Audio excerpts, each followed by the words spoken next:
Madam, I rise to support this bill, for which I have also moved 2 amendments.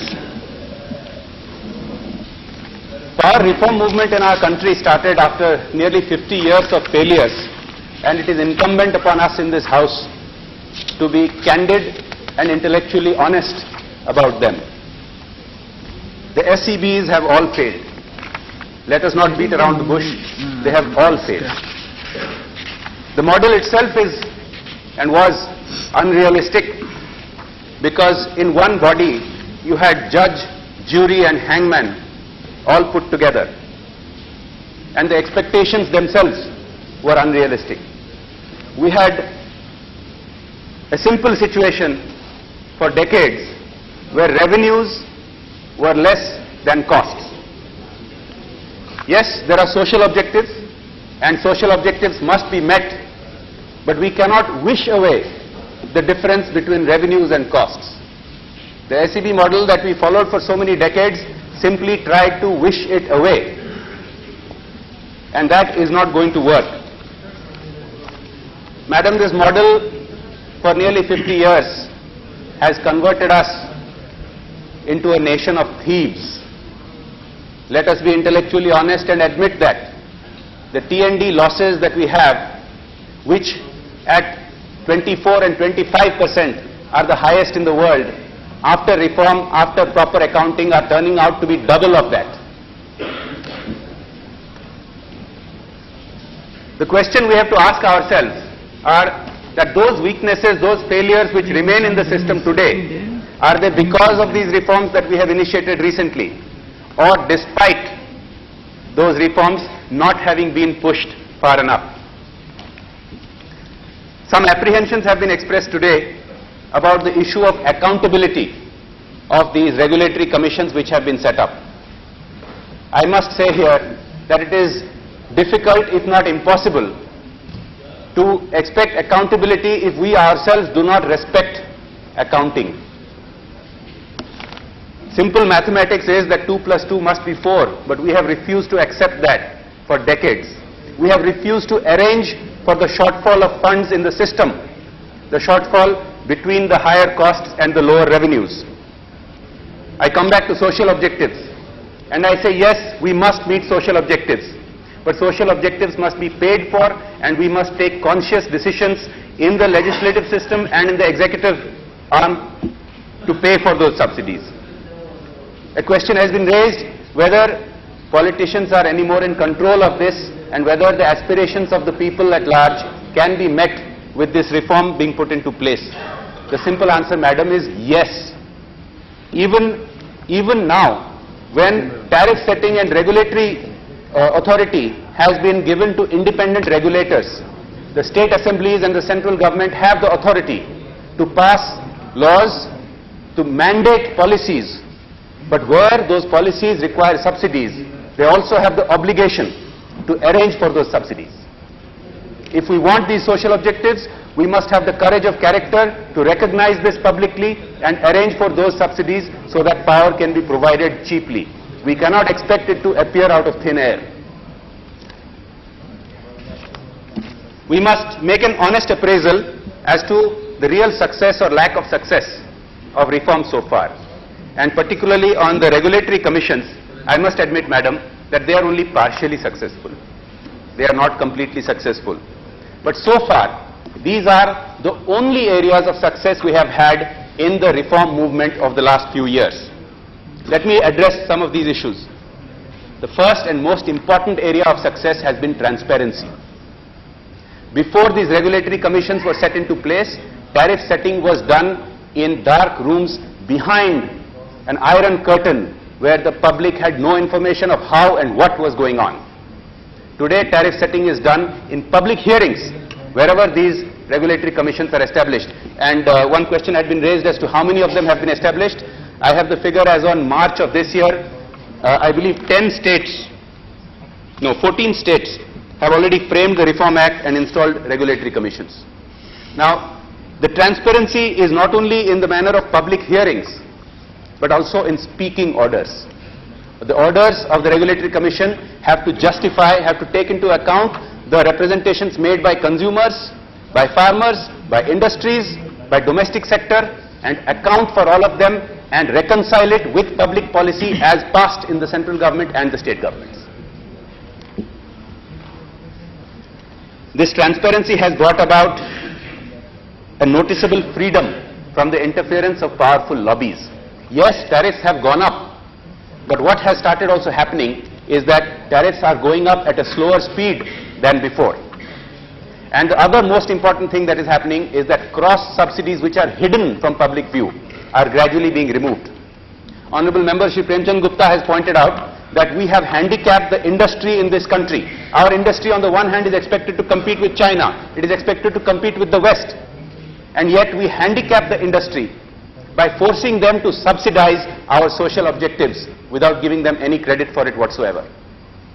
4 rupees is not the end of it. Power will well end up at 7 rupees and 8 rupees and more if industry has to pay for the social objectives of other parts of society.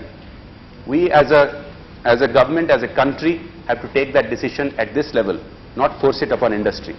Industry has to pay what is a reasonable tariff based on the costs of generation, the pool costs of generation.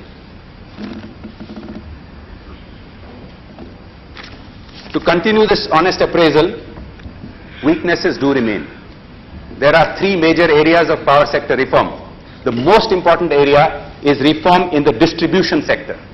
While the Honorable Minister has on several occasions pointed out the priority for this, the fact remains that not much major change has happened in that sector yet.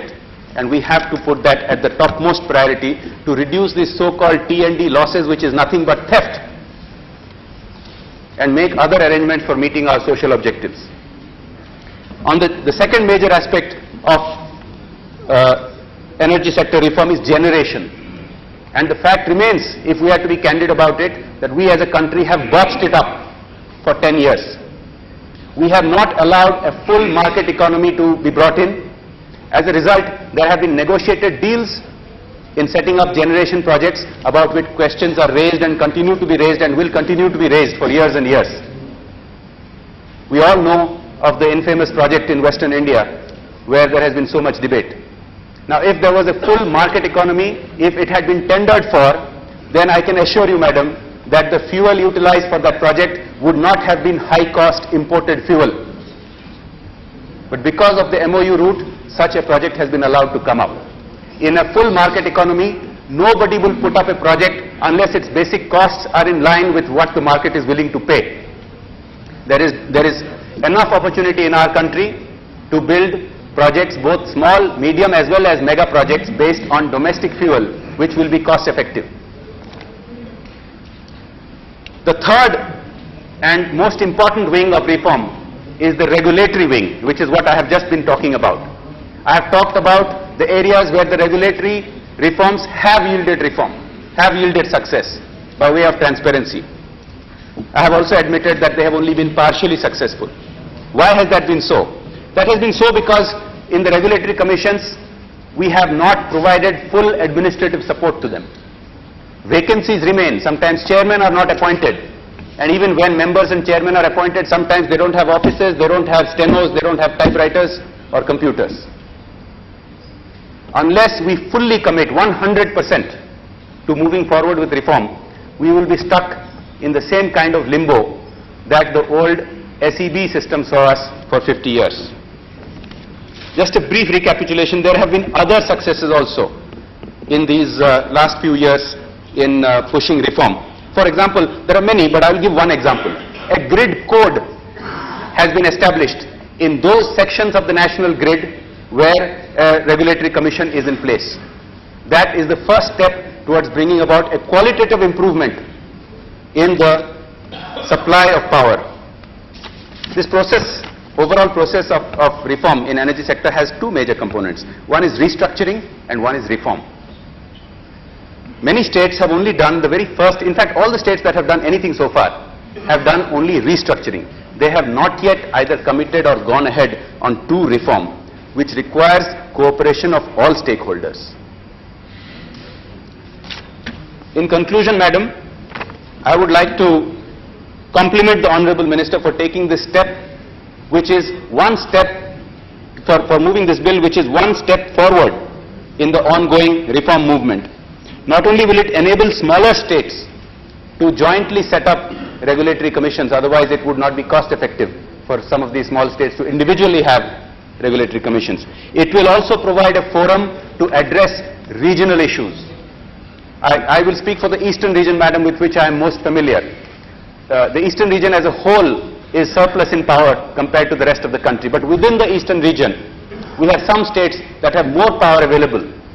We have different wheeling rates in Orissa and within Orissa, and different wheeling rates from Odisha to Andhra, and different wheeling rates from Odisha to Chhattisgarh or to West Bengal. These issues need to be sorted out on a regional basis. This is why joint regulatory commissions are required. And finally, madam, the two amendments which I have moved are in support of the bill. They aim to correct certain inadvertent anomalies that have crept into the bill and to facilitate implementation of the bill when it is passed by this House.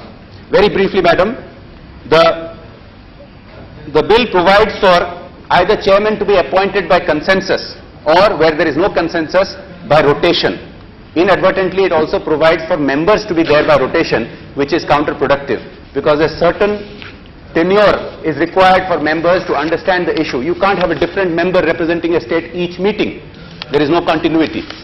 And the second issue is that in the definitions itself, the Joint Electricity Regulatory Commission has to be on the same basis as the CERC at the center and the state electricity regulation. Otherwise, there is ambiguity as to its role.